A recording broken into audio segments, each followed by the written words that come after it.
अस्सलाम वालेकुम, welcome to willing veg. और मेरा नाम असद है और मैं यहाँ पे as a recent psychologist appoint हुआ हूँ। सबसे पहले नाजरीन को खुश आमदीद कहता हूँ और ये बताना चाहता हूँ कि आप जानते हैं कि सिब्तैन साहब और मिस शुमाइला इस प्रोग्राम को कंडक्ट करती हैं, लेकिन आज सिब्तैन साहब एमरजेंसी की वजह से हमारे साथ नहीं हैं, तो जिस वजह से मैं यहाँ पे प्रोग्राम कंडक्ट कर रहा हूँ। और हमारे साथ हैं मिस शुमाइला जो यहाँ के असिस्टेंट डायरेक्टर विलिंग वेज हैं और सीनियर साइकोलॉजिस्ट भी हैं। Welcome to miss Shumaila. कैसे आप? जी बिल्कुल ठीक है, मैं बिल्कुल ठीक। आप सुनाएं क्या हाल है? मैं बिल्कुल ठीक ठाक। ठीक है, आज असद साहब हमारे साथ हैं, सो आज इनके साथ हम एग्जीक्यूटिव स्किल्स व्यूअर तक पहुंचाएंगे। Thank you miss. अच्छा, मैं चाहता हूँ कि सबसे पहले आप हमारे नाजरीन को ये बता दें कि लास्ट शो में किस टॉपिक पे बात हुई थी और क्या आप लोगों ने इन्हें बताया था। बिल्कुल, क्विक रिव्यू करते हैं हम। लास्ट टाइम हम प्लानिंग एंड प्रायोरिटाइजेशन पर बात कर रहे थे, जिसका मतलब ये है कि ये एक ऐसी एग्जीक्यूटिव स्किल है जो हमें प्लान एंड प्रायोरिटाइजेशन की एबिलिटी को डिफ़ाइन करती है, जिसमें हमने हेल्प की थी कि कैसे हम अपनी लाइफ में प्लानिंग को, स्ट्रेटेजिक प्लानिंग को और प्रायोरिटाइज कर कामों को और अपनी लाइफ में एग्जीक्यूटिव स्किल से कैसे हम डिफरेंट एरियाज ऑफ लाइफ में हेल्प लेते हैं। ठीक है।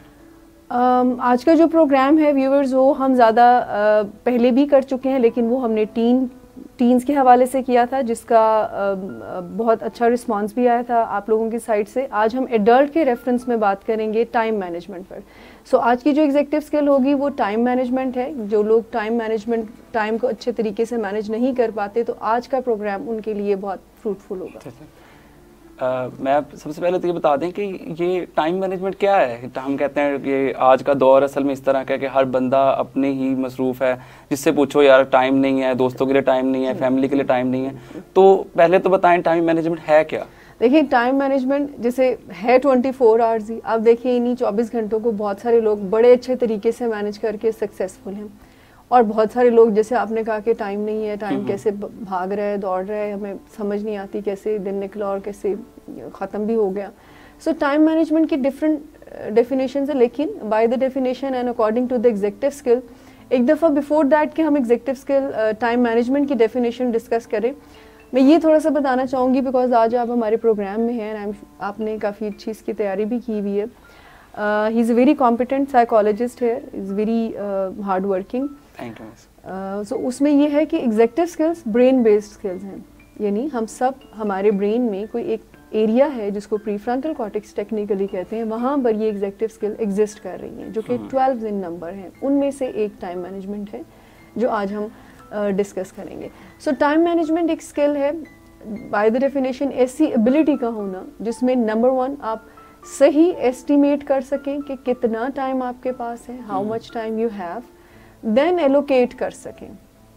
ठीक है। टाइम की एलोकेशन, एस्टिमेशन टाइम मैनेजमेंट कहलाता है। यानी अगर 24 घंटे हैं तो उसमें मैं सही एलोकेट करूं कि कितना टाइम मुझे अपनी कितनी कौन सी एक्टिविटीज़ हैं जिस पे सर्व करना है।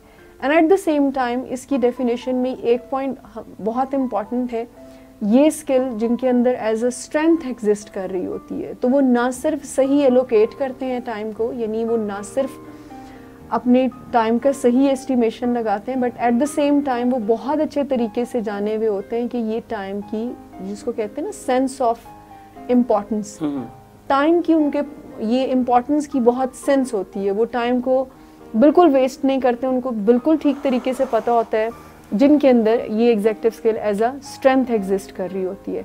सो आज हम बेसिकली टाइम मैनेजमेंट के हवाले से बात करेंगे, जिसका मतलब है कि ऐसी स्किल का होना, जिसमें ऐसी एबिलिटी का होना, ऐसी कैपेसिटी का होना जिसमें आप टाइम का सही अंदाज़ा लगाएं, कितना टाइम आपके पास है, कितने टास्क में, कितना एक्टिविटीज़ में आपने उनको जो है वो सर्व करना है।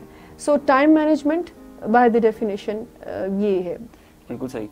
और एक चीज़ जानना चाहूँगा कि हमारे ब्रेन का कौन सा ऐसा एरिया है जो टाइम मैनेजमेंट और टाइम पे फोकस करना, टाइम को बचाना, इसको कैसे, वो कौन सा एरिया जो है वो इन्वॉल्व है टाइम मैनेजमेंट के अंदर? देखिए, ये आपका बहुत अच्छा क्वेश्चन, बिकॉज हम चूंकि एग्जीक्यूटिव स्किल डिस्कस ही इसलिए करते हैं because these are the brain based skills ना। सो डेफिनेटली हम हर प्रोग्राम में ये ज़रूर बताते हैं कि कौन सी एग्जीक्यूटिव स्किल किस ब्रेन एरिया में और किस एज में डेवलप होती है।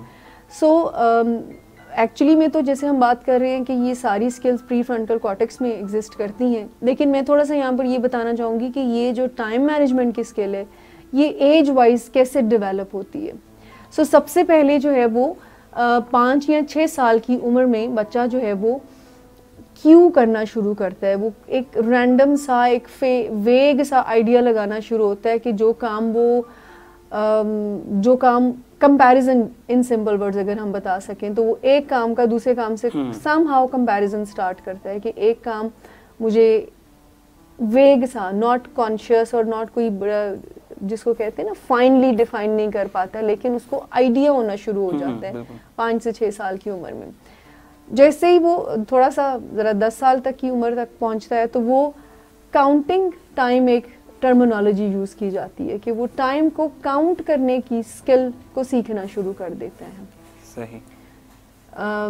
जैसे स्कूल उसका उस टाइम पर स्टार्ट हो जाता है तो काउंट करना कि ये टाइम मेरे स्कूल जाने का है और इतने मुझे बच्चे कहते हैं कि मम्मा मुझे सुबह 7 बजे जगा देना, 6 बजे जगा देना। एक सेंस क्रिएट हो जाती है कि ये 6 7 5 कुछ चीज़ है। तो ये काउंट फिर एट द एज ऑफ 10 आपका। अच्छा, जैसे ही टीनेजिंग डेवलप होना शुरू होती है तो टीनेजिंग में असल में ये एस्टिमेशन स्टार्ट होना शुरू होते हैं। ठीक है। कि आप उस वहाँ पर अंदाज़ा लगाते हैं कि मुझे जहाँ पर ये एज अ स्ट्रेंथ एग्जिस्ट कर रही होती है तो वो बहुत अच्छे तरीके से इसको यूज़ कर रहे होते हैं। उनको पता होता है कि ये हमारे स्कूल का टाइम है, ये हमारे कॉलेज का टाइम है, ये पीरियड्स हैं, ये इस तरह से है, ये क्लास इसकी है, ये क्लास इस लेक्चर की है, ये इस तरह से। सो वो उस तरह से जैसे जैसे ब्रेन डेवलप होना शुरू होता है, एज आगे बढ़ती है तो कॉन्सेप्ट जो है वो आना शुरू हो जाता है। तो काउंट टाइम से कोई सही टाइम का स्कोर, मिनट्स, आवर्स, इसकी एक अंडरस्टैंडिंग डेवलप होना शुरू हो जाती है कि वो उस अंडरस्टैंडिंग के अकॉर्डिंगली फिर अपनी लाइफ में अपने टाइम को डिवाइड करना शुरू हो जाते हैं। बट यहाँ पर फिर हम एक पॉइंट डिस्कस करना चाहेंगे कि यहाँ पर हमारी जो टीन्स हैं वो टाइम को सही मैनेज नहीं कर पा रहे। हमारे पास बहुत सारे पेरेंट्स ऐसे आते हैं जो इस प्रॉब्लम को बारहा दफ़ा हमसे डिस्कस कर चुके हैं कि सही एलोकेशन ना कर पाना। इसको पता ही नहीं होता है कि किस टाइम पर उठना है, इसको मुझे उठाना पड़ता है। एंड बिलीव मी, असद साहब के 16-17 साल के बच्चों को पेरेंट्स, इनफैक्ट माओं की ड्यूटी लगी हुई होती है कि वो उनको उठाएंगी। अच्छा अब ये टाइम हो गया, अच्छा अब उठ जाओ, अब वैन आ गई है, ये हो गया, वो हो गया। सो एक जो सेंस, वो जो हम बात कर रहे थे ना कि इम्पोर्टेंस की सेंस डेवलप करना, वो नहीं हो पाती है। सो हालांकि 10 साल 12 साल में फुली डेवलप ब्रेन हो चुका होता है इस इम्पोर्टेंस को अंडरस्टैंड करने में। सो ब्रेन का जो एरिया इन्वॉल्व होता है, डिफरेंट ब्रेन के एरिया, सेरिबेलम भी इसमें समहाउ इन्वॉल्व होता है बिकॉज मोटर रिलेटेड चीज़ें होती हैं। उसको हम इतना ज़्यादा टेक्निकल नहीं बनाएंगे अपने शो को। सिंपल ये जो डेज, टाइम, आवर्स, इसका जो एस्टिमेशन है ये अगेन प्री फ्रंटल कॉर्टेक्स में एग्जिस्ट कर रहा होता है। ब्रेन का मेन पार्ट यहाँ पर एग्जिस्ट कर रहा होता है। इस एरिया ऑफ ब्रेन में आपका टाइम मैनेजमेंट का जो स्किल है ना, वो with the passage of time, counting time से लेकर एस्टिमेशन से, इमेजिंग से, फिर टाइम का परसेप्शन, द वर्ड जो हम यूज़ करते हैं, जो टीन और एडोलेसेंट में फुली डेवलप हो जाता है कि टाइम का जो टाइम परसेप्शन है, यानी अगेन वही एबिलिटी के परसीव करना टाइम को। आप टाइम का परसेप्शन कैसे लेते हो कि टाइम की कोई वैल्यू है या नहीं है, जो भी आपका परसेप्शन है, तो वो develop Aahista Aahista tin ageing में होना शुरू हो जाता है और एडल्टहुड तक फुली डेवलप हो जाता है। ठीक है, बिल्कुल सही। सो टाइम का परसेप्शन जो है वो डिपेंड करता है आप पर। अच्छा, ब्रेन की जब हम बात करें तो कुछ केमिकल्स की बात भी करते हैं। मोस्ट रिसर्चेस ये कहती हैं कि डोपामिन का जो केमिकल है, जो न्यूरोट्रांसमीटर है, वो इन्वॉल्व होता है टाइम मैनेजमेंट में। यानी अगर डोपामिन के लेवल्स लो हैं ब्रेन में, डोपामिन का लेवल लो है ब्रेन में, तो टाइम की डिफ़िकल्टीज आ सकती हैं, टाइम परसेप्शन की डिस्टॉर्शंस हो सकती हैं।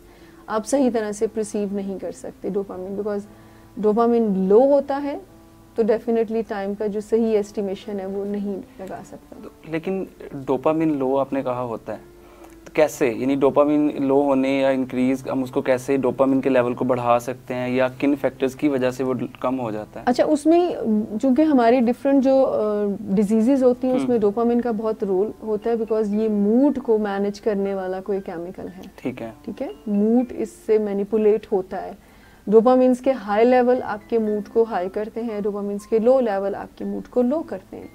सो वो ये बता रहे हैं कि जैसे ही किसी भी रीज़न की वजह से, स्ट्रेस भी ले सकते हैं आप। स्ट्रेस की वजह से अगर लो है, आपका किसी डिसऑर्डर की वजह से, जैसे ADHD में डोपामिन्स के लेवल डिस्टर्ब होते हैं, बच्चों की बात अगर हम पर्टिकुलरली करें तो वहाँ पर लो जो लेवल ऑफ डोपामिन है वो आपके टाइम परसेप्शन में डिस्टॉर्शंस कर सकता है, जो पॉइंट हम देना चाह रहे हैं। सो एट द एज ऑफ 5 से एक कॉन्सेप्ट डेवलप हुआ, कंपैरिजन स्टार्ट हुआ कि ये टास्क मैंने इतने में किया था, यानी ब्रेकफास्ट मैंने इतने टाइम में किया है, लंच मैंने इतने टाइम में, या होमवर्क इतने टाइम में। एट द एज ऑफ 10-12 जो है वो एक काउंटिंग टाइम का पीरियड होता है कि आप डेवलप होना शुरू हो जाती है स्किल आपकी काउंटिंग टाइम की। टीन से ऑनवर्ड जो है वो आपका आगे फिर टाइम का परसेप्शन फुली डेवलप हो जाता है, आपकी टाइम की परसेप्शन जो है वो डेवलप ग्रेजुअली होना शुरू हो जाती है। फिर जैसे मैंने कहा कि ब्रेन का रोल केमिकल्स के ऊपर भी है, तो आपका डोपामिन के लेवल्स इन्फ्लुएंस करते हैं आपकी टाइम मैनेजमेंट को। तो आपने काफ़ी एग्जेक्टिव स्किल्स पहले डिस्कस किए हैं, तो मैं पूछना ये चाहूँगा कि और बाकी दूसरे एग्जेक्टिव स्किल्स क्या उनका भी इम्पैक्ट है हमारे टाइम मैनेजमेंट में? बिल्कुल बिल्कुल, हम ऑलमोस्ट हर प्रोग्राम में ये भी शेयर करते हैं कि एक एग्जेक्टिव स्किल क्या दूसरों पर इन्फ्लुएंस कर सकती है। तो यस, टाइम मैनेजमेंट इम्पैक्ट करता है दूसरी एग्जेक्टिव स्किल्स पर भी। यहाँ अगर मैं ये कहूँ कि दूसरे एग्जेक्टिव स्किल्स जिनको हम अभी डिस्कस करेंगे वो अगर पुअर हैं तो ऑटोमेटिकली टाइम मैनेजमेंट भी पुअर होगा। हाउ? टाइम मैनेजमेंट अगर पुअर है सो टास्क इनिशिएशन की एग्जेक्टिव स्किल पुअर हो सकती है, सस्टेन अटेंशन की एग्जेक्टिव स्किल पुअर हो सकती है, प्लानिंग एंड प्रायोरिटाइजेशन की एग्जेक्टिव स्किल पुअर हो सकती है। सो इसीलिए हमने डिसाइड किया कि प्लानिंग एंड प्रायोरिटाइजेशन के बाद इसको एड्रेस किया जाए, ताकि वो स्किल इसको हेल्प करती है, ये स्किल उसको हेल्प करती है। सो अगर कोई इन जैसे टास्क इनिशिएशन या सस्टेन अटेंशन या प्लानिंग एंड प्रायोरिटाइजेशन की एग्जेक्टिव स्किल पर काम करता है तो वो टाइम मैनेजमेंट पर काम ऑटोमेटिकली होना शुरू हो जाएगा। एंड इसी तरह से अगर कोई टाइम मैनेजमेंट पर काम करता है तो उसका अच्छा इम्पैक्ट आएगा बाकी जो स्किल्स हैं, जैसे टास्क इनिशिएशन की मैंने बात की है, sustain attention and planning and prioritisation की, उस पर ऑटोमेटिकली इन्फ्लुएंस होना शुरू हो जाएगा। यानी डायरेक्ट रिलेशन है बाकी सारी एग्जेक्टिव स्किल्स का एक दूसरे के साथ। मेनली इनके साथ है, क्योंकि सस्टेन अटेंशन में भी आपका टाइम बहुत इंपॉर्टेंट होता है कि आप किसी एक टास्क पर अपना अटेंशन फोकस कर सकें, सस्टेन कर सकें, चाहे जितनी भी डिस्ट्रैक्शंस हों।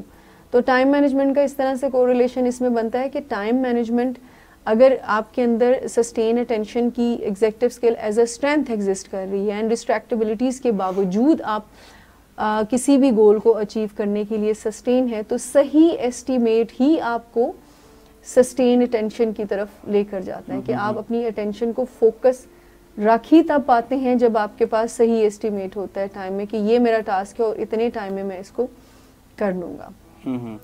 सही।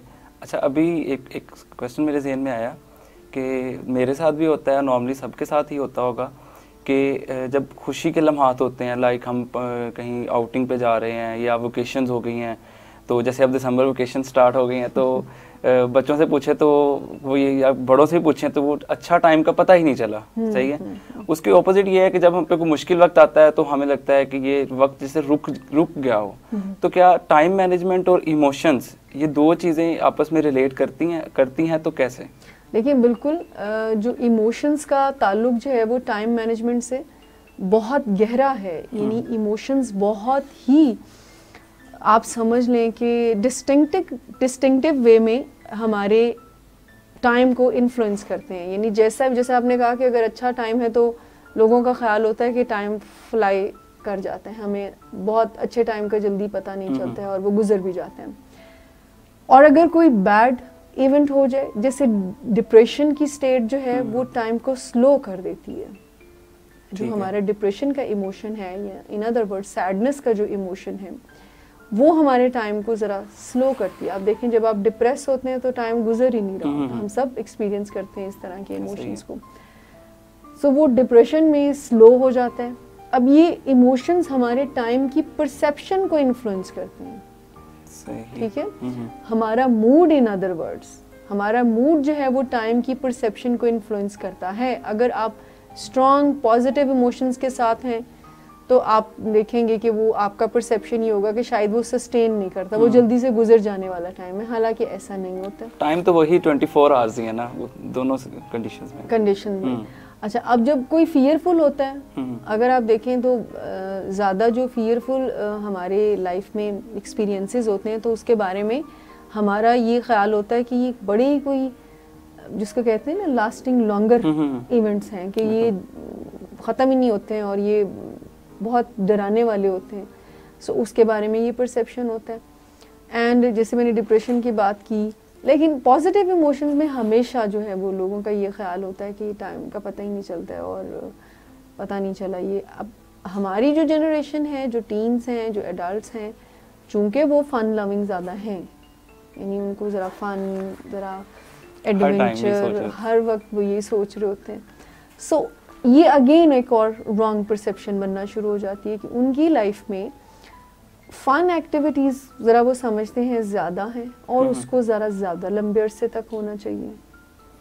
और दूसरे जो हमारा इमोशंस एंड मूड है, उसके बारे में उनका ये ख्याल होता है कि ये कोई एक्सपीरियंस ना करने वाली चीज़ है। हम पहले भी अपने प्रोग्राम्स में ये बात शेयर कर चुके हैं कि नेगेटिव इमोशंस के साथ नेगेटिव सलूक किया जाता है, बिकॉज इमोशंस हमें सर्वाइवल को स्पर करने के लिए हेल्प करते हैं, हमें हेल्प करते हैं कि हम सर्वाइव करें।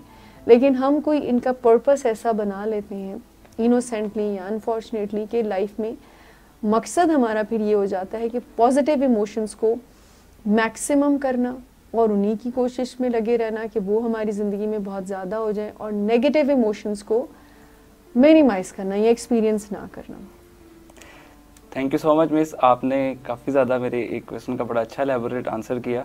तो लेकिन इसके साथ ही मैं एक ब्रेक चाहता हूँ, और जाइएगा नहीं, ब्रेक के बाद हम हाजिर होंगे। Thank you so much.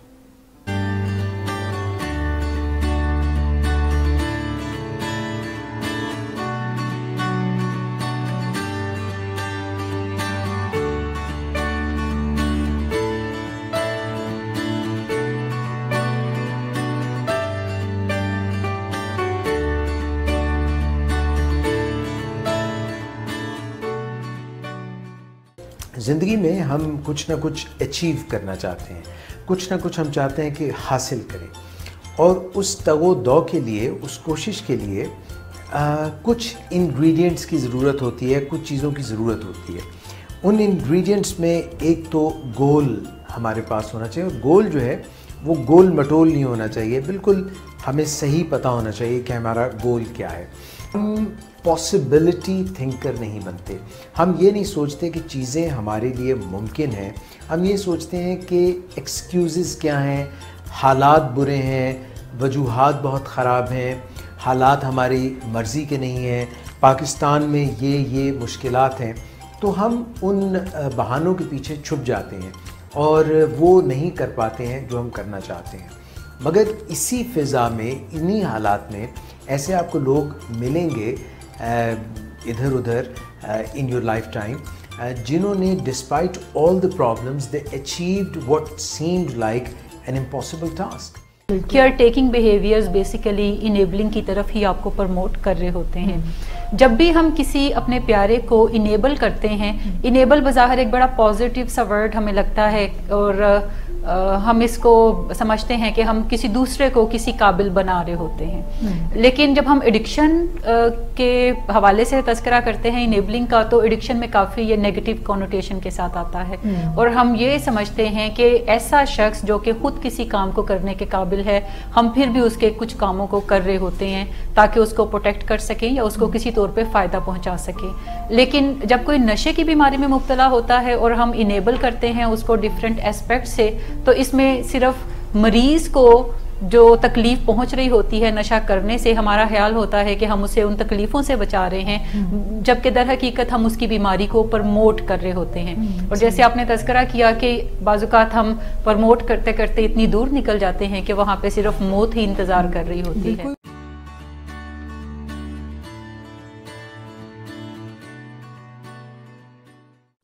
Lahore, Karachi, Islamabad, मरी,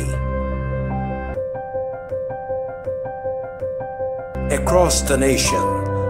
This is Willing Ways Pakistan.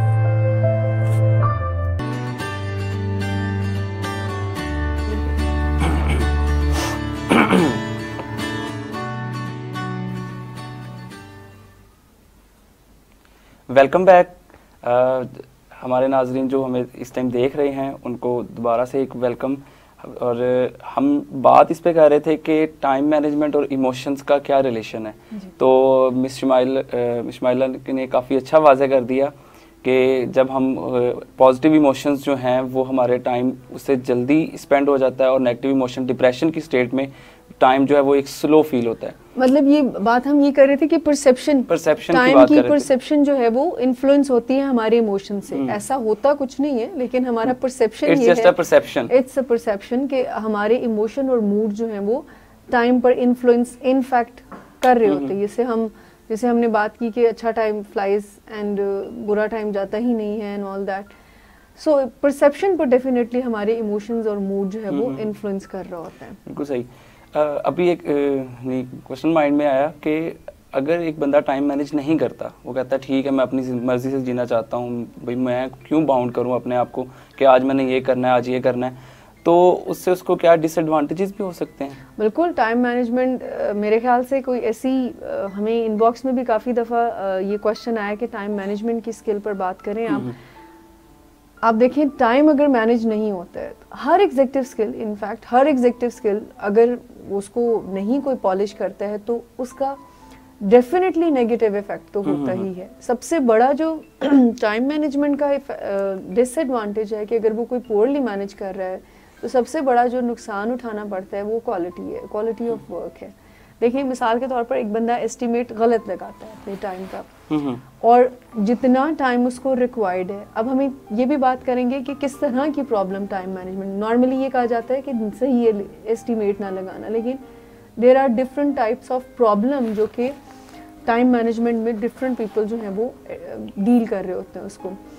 So time management के जो नुकसानात हैं उनमें से सबसे बड़ी बात तो क्वालिटी ऑफ वर्क जो है वो बहुत इफेक्ट होता है। आपने जो काम अगर सही एस्टिमेट टाइम किसी भी टास्क का नहीं लगाया तो उसका क्वालिटी जो है वो पुअर हो सकता है। इंसान शॉर्टकट्स ढूंढना शुरू करता है, शॉर्टकट्स ढूंढते हैं, क्वालिटी इफेक्ट होती है। दूसरा स्ट्रेस बहुत ज़्यादा इंक्रीज हो जाता है जब हम डेडलाइंस को मीट नहीं करते, बिकॉज टाइम मैनेजमेंट डेडलाइंस को मीट करना सिखाती है हमें। सो हम जब डेडलाइंस को मीट नहीं करते, अगर एक प्रेजेंटेशन हमें मिली हुई है कोई 10 दिन पहले से और वो प्रेजेंटेशन जो है वो 11th आवर पर बनाई जा रही है और टाइम पुअरली मैनेज किया गया है, तो there are so many difficulties जो कोई एक बंदा फेस कर सकता है उसमें।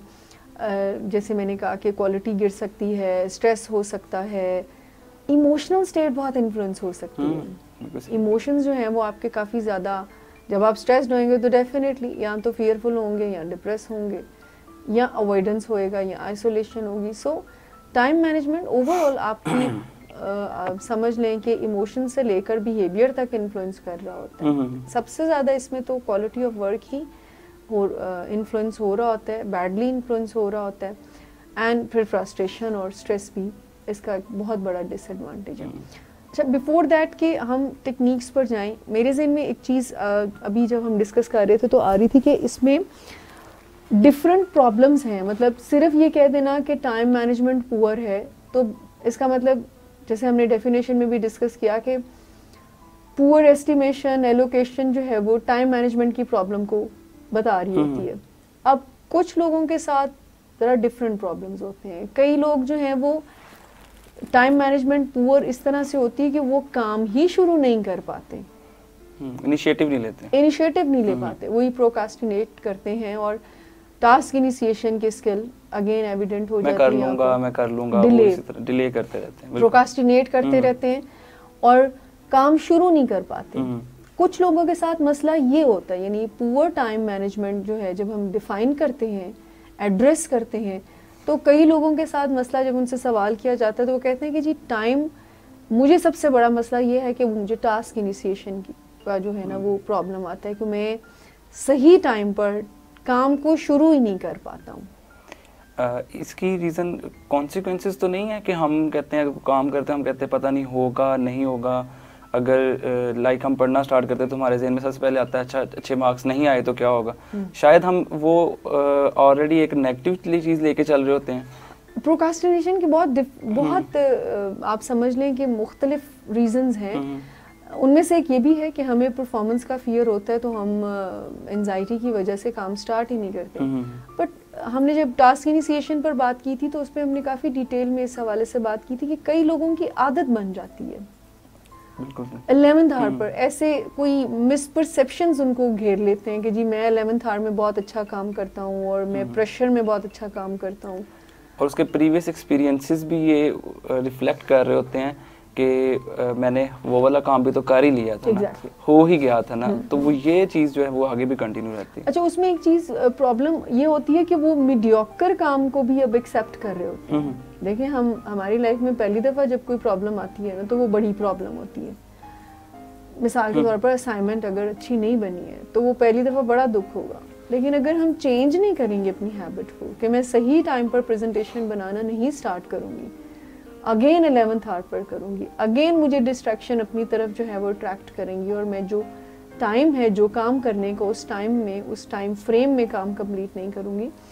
सो मैं अगेन वही एक स्ट्रेंथन अपना बिलीव करती जाऊँगी कि कोई बात नहीं, काम तो हो ही गया था, पास तो हो ही गई थी। तो वो एक मीडियोकर सा लाइफ जो है उसको एक्सेप्टेंस ना चाहते हुए भी फ्रॉम आवर साइड होती रहती है। इसे हम गुजारा कहते हैं, गुजारा तो हो ही रहा है, गुजारा तो हो ही रहा है, कोई ज़रूरत नहीं है। फिर हम ऐसे कंफर्मेशन बाइसेस की तरफ जाते हैं कि जो कौन सा सारे ये हैं और इस तरह से, तो इस तरह से हम अपनी लाइफ को और डिफ़िकल्ट बनाना शुरू कर देते हैं।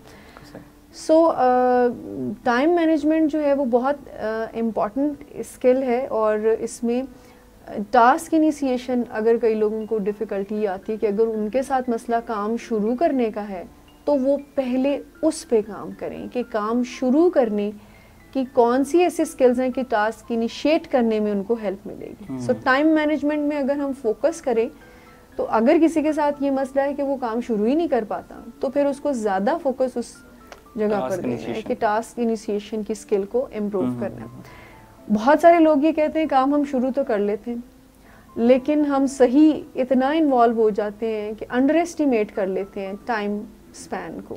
टाइम का पता ही नहीं लगता, टाइम का पता ही नहीं लगता कि वो टाइम के जो काम तो शुरू कर लिया लेकिन वो इतने ज़्यादा उसमें इन्वॉल्व हो जाते हैं कि सही एस्टिमेट नहीं कर पाते, अंडर एस्टिमेट कर लेते हैं टाइम को। तो फिर ऐसे लोगों को यहाँ पर काम करने की ज़रूरत है कि वो सही एस्टिमेशन पर लगाएं, अपने टाइम के फ्रेम को डिसाइड करें, डिफाइन करें और उसी के अंदर रहते हुए अपना टास्क जो है वो ख़त्म करें। कुछ लोग होते हैं जिनको फिनिशिंग के प्रॉब्लम होते हैं, वो फिनिश नहीं कर पाते, वो काम शुरू कर लेते हैं, काम में इन्वॉल्व हो जाते हैं बट इतना ज़्यादा इन्वॉल्व होते हैं कि उनको सही अंदाज़ा नहीं रहता कि काम को ख़त्म कब करना है। सो ऐसी सूरत हाल में जो है वो फिर आप फिनिशिंग पर जो है ज़्यादा फोकस करते हैं कि फिनिशिंग लाइन, डेड लाइन अपने आप को असाइन करें एंड उसको मीट करने की कोशिश करें और उसी की प्रैक्टिस करें। एक और चीज़ मैंने देखी होती है कि आप काम जब स्टार्ट करते हो कोई भी, आप स्टार्ट में बड़े मोटिवेटेड होते हो कि आज तो मैंने आधे घंटे में पूरा चैप्टर ख़त्म कर देना है, लेकिन जो ही एक पेज पढ़ा, दो पढ़े, तो वो यानी ऐसे एक पूरा डिसेंडिंग ऑर्डर में आप चलते जा रहे हो तो मोटिवेशन कम होती जाती है। ये इसके पीछे क्या रीज़न कि वो आपके उस काम में इंटरेस्ट नहीं है या वो काम इतना बोरिंग होता जाता है आहिस्ता आहिस्ता, उसमें हम क्या कर सकते हैं? देखिए हम यहाँ पर बोरियत को एक सिर्फ फीलिंग ही कहते हैं। हम यहाँ पर ये अवेयरनेस देने की कोशिश करें कि बोरियत जस्ट ए फीलिंग।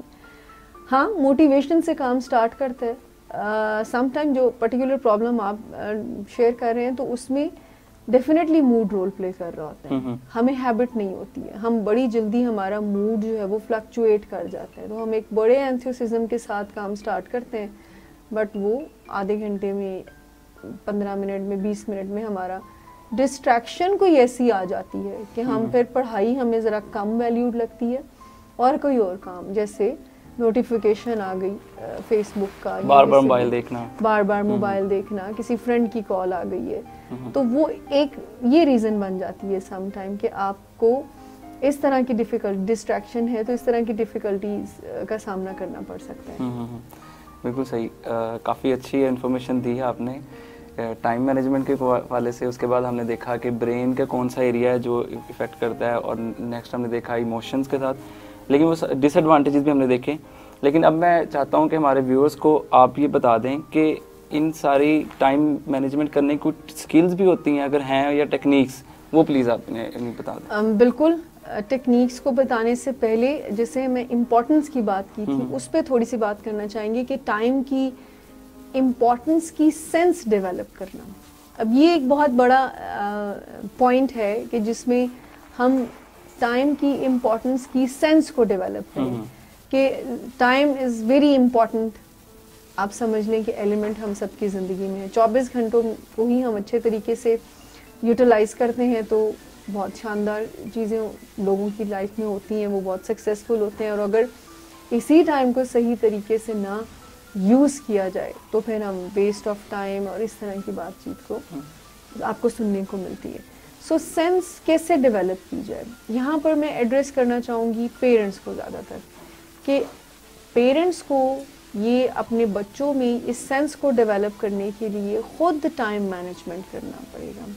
खुद जो वो कमिटमेंट्स करते हैं, खुद वो जो टास्क करते हैं, तो उसको टाइम फ्रेम में करने की कोशिश की जाए, ताकि बच्चे जो हैं वो ऑब्जर्वेशन से बहुत सीखते हैं अपने पेरेंट्स से। तो अगर वो ये देखते हैं कि पेरेंट्स डेडलाइन को मीट करते हैं, ऑन टाइम पहुंचते हैं, अपने टास्क को विद इन टाइम लिमिट ख़त्म करते हैं, तो वो ऑटोमेटिकली आपकी से सीखते हैं, ऑब्जर्व करके सीखते हैं, और उनके अंदर सेंस ऑफ टाइम मैनेजमेंट जो है वो डेवलप होना शुरू हो जाती है।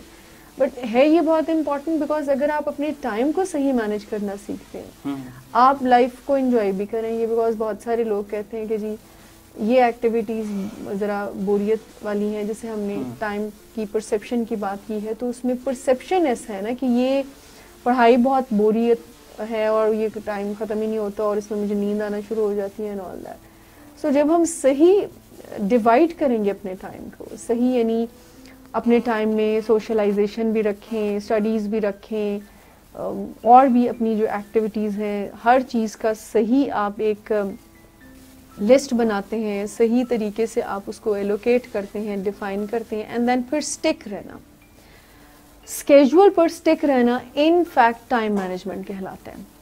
कि आप अगर स्केड्यूल पर स्टिक रहते हैं, जो भी स्केड्यूल आप लाइफ अपना दिन में बनाते हैं, बिकॉज हमारे इसका कोई आप समझ लें फैशन नहीं है स्केड्यूल बनाने का।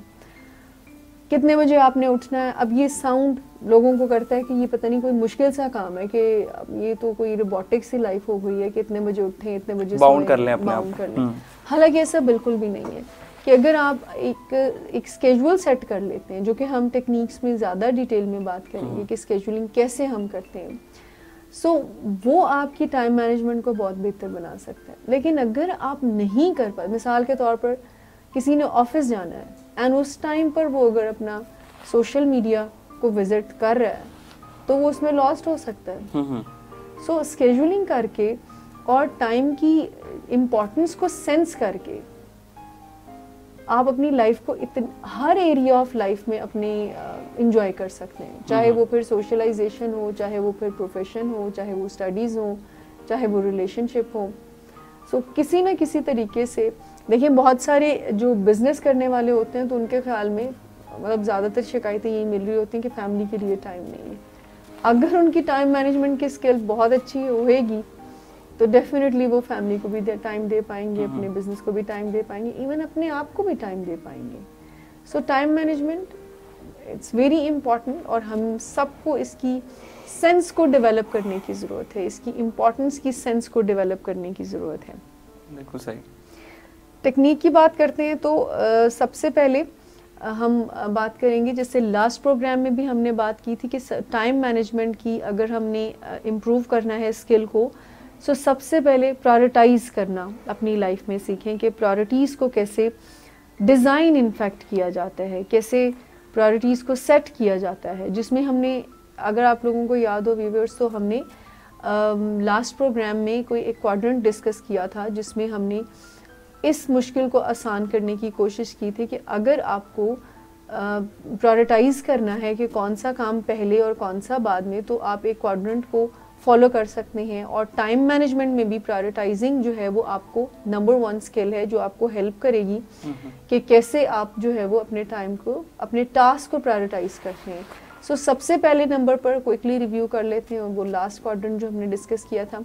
सबसे पहले नंबर पर आप उन कामों की लिस्ट बनाएंगे जो important and urgent at the same time है, इम्पॉर्टेंट भी है एंड अर्जेंट भी है। नंबर 2 पर आप ऐसे कामों की लिस्ट बनाएंगे जो इम्पॉर्टेंट तो हैं बट अर्जेंट नहीं है, ठीक है। लाइक एक्सरसाइज करना अपनी हेल्थ का इम्पोर्टेंट तो है लेकिन अर्जेंट नहीं है। जैसे मेल्स चेक करना, ये भी इम्पोर्टेंट है बट अर्जेंट नहीं है। रिलेशनशिप पर काम करना इम्पोर्टेंट है बट अर्जेंट नहीं है। सो ये जो है वो दूसरे नंबर पर वो आनी चाहिए कि जो इम्पोर्टेंट है बट अर्जेंट नहीं है। तीसरे नंबर पर वो आनी चाहिए जो अर्जेंट है बट इम्पोर्टेंट नहीं है। हेल्थ के इश्यूज लाइक मुझे कोई भी प्रॉब्लम हो जाता है, पेन हो जाती है कहीं, तो वो आप अर्जेंट तो है आपने, और मेरा ख्याल है वो तो आपको खुद ही काम ले जाएगा। हाँ तो जी, अर्जेंट जो है जैसे calls, phone calls important sometime नहीं होती लेकिन समटाइम अर्जेंसी होती है उनको पिक करने की।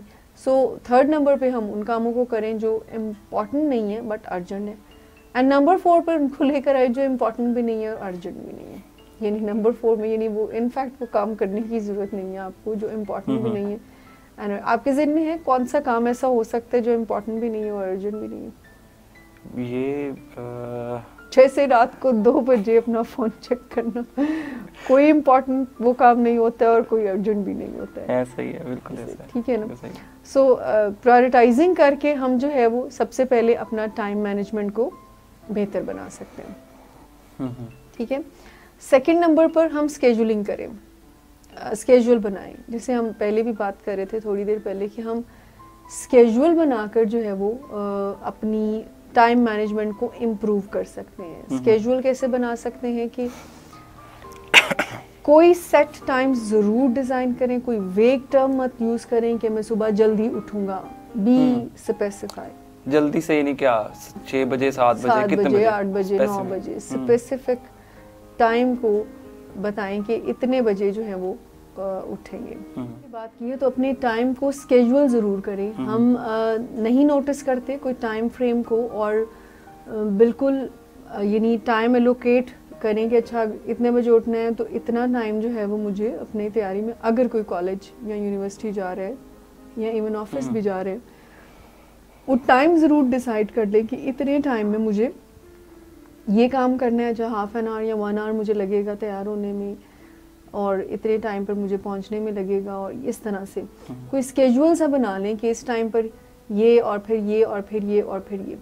विदाउट स्केजुअल जब हम अपनी लाइफ को लेकर चलते हैं तो वो हम सही एस्टिमेट नहीं कर पाते। जैसे हम पीछे बात कर रहे थे कि काम को शुरू करने का प्रॉब्लम या काम को फिनिश करने का प्रॉब्लम, तो स्केजुलिंग जो है वो ऐसे मामलात में आपको बहुत हेल्प करती है कि अगर आपके साथ डिफ़िकल्टी है कि आपको नहीं पता चलता जो काम आप स्टार्ट करते हैं तो आपको फिनिश करने में ही प्रॉब्लम, आप इतने इन्वॉल्व हो जाते हैं कि आपको पता ही नहीं रहता कि मुझे इस काम को ख़त्म भी करना है। तो जब आपके पास एक स्केजुअल होगा कि मुझे इतना टाइम इस टास्क को देना है तो वो आपको ज़रा हेल्प करेगा। नंबर 3 पर कोई टू डू लिस्ट को बनाएं। अब बहुत सारे हमारे व्यूअर्स ये सोच रहे होंगे कि ये कोई मुश्किल सा काम है, हमें टू डू लिस्ट बनानी चाहिए। टू डू लिस्ट जो है वो वेरी सिंपल है। हमारे पास अब ऐसी एज में है, हम ऐसे दौर में हैं जहाँ पर बेशुमार ऐप्स हैं, बेशुमार टेक्नोलॉजी आपको हेल्प करती है इसमें टू डू लिस्ट डेवलप करने में। मतलब एक क्लिक आपने करना होता है और उसमें कुछ आपको बनी बनाई जो है वो टू डू लिस्ट मिल जाती है। रिमाइंडर्स भी लगा सकते हैं, सो टेक्नोलॉजी से ज़रूर हेल्प लिया करें। हम अपने हर प्रोग्राम में तकरीबन अपार्ट फ्रॉम एग्जेक्टिव स्किल के हम हर प्रोग्राम में टेक्नोलॉजी की हेल्प लेने पर ज़रूर प्रमोट करते हैं इस चीज़ को और एडवोकेट भी करते हैं कि टेक्नोलॉजी से ज़रूर हेल्प लें। सो जितना जैसे आपने कहा रिमाइंडर है, एप्स हैं डिफरेंट जो आपको इसमें हेल्प कर सकती हैं, वो टू डू लिस्ट को डेवलप। अगर वो नहीं करना चाह रहे तो आप एक लिख के अपने, यानी आप जहाँ पे रहते हैं बेडरूम जहाँ पे आपकी इजी एक्सेस है, बार बार आपको ना चाहते हुए भी आप देख रहे हैं तो वहाँ पे आप एक शेड्यूल बना के डिस्प्ले कर सकते हैं। अच्छा, तीसरी इंपॉर्टेंट चीज़ जो मेरे ख्याल से हमारे व्यूवर्स जो हैं वो थोड़ा सा इससे हैरत भी होगी उन्हें कि ये टाइम मैनेजमेंट में कैसे आ गया, रेस्टिंग वेरी इंपॉर्टेंट। रेस्ट बहुत ज़्यादा इम्पॉर्टेंट है। कैसे कि जब कोई टाइम आप डिसाइड करते हैं किसी भी टास्क के लिए एंड अगर कंसेक्यूटिव वो काम आप करते रहते हैं एंड रेस्ट नहीं करते, टाइम मैनेजमेंट पुअर हो गई हो, बिकॉज एग्जॉस्टेड होकर आप परफॉर्मेंस आपकी पुअर होएगी, जिसकी वजह से टाइम जो है वो और ज़्यादा डिमांड आपसे करेगा। सो रेस्ट बहुत इम्पॉर्टेंट है, रेस्ट ज़रूर करें। अब I am not saying that कि सिर्फ रेस्ट ही करें। सो जो भी आप स्केड्यूल बना रहे हैं, जो भी टू डू लिस्ट बना रहे हैं, तो उसमें रेस्ट का टाइम ज़रूर रखें। बहुत सारे लोगों को मैंने देखा है कि बच्चों को, इनफैक्ट पेरेंट्स को ये एम्फसाइज करते हुए देखा है कि वो स्कूल से आते ही ट्यूशन भेज देते हैं बच्चों, ट्यूशन भेज देते हैं। बिल्कुल ऐसा। अब यहाँ पर वो क्या रिसीव करेगा?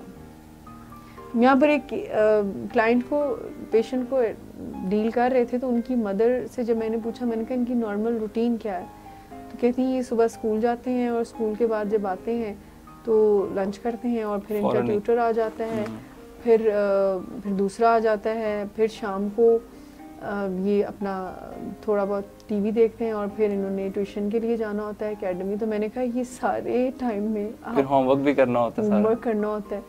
फिर उनका प्रॉब्लम ये था ये खुद से नहीं पढ़ता। सो ये जो एलोकेशन टाइम की है ये बिल्कुल भी ठीक नहीं है कि आप, अगर हमने 16 घंटे जागना है और 16 में से कोई 12 घंटे आप पढ़ाई पर ही लगा रहे हैं तो वो रिसीव नहीं करते हैं इनफैक्ट। सो अपने टाइम मैनेजमेंट में रेस्ट को ज़रूर इम्पोर्टेंस दें, कोई रेस्टिंग टाइम भी आप ज़रूर बना कर रखें कि जिसमें आप रेस्ट करें।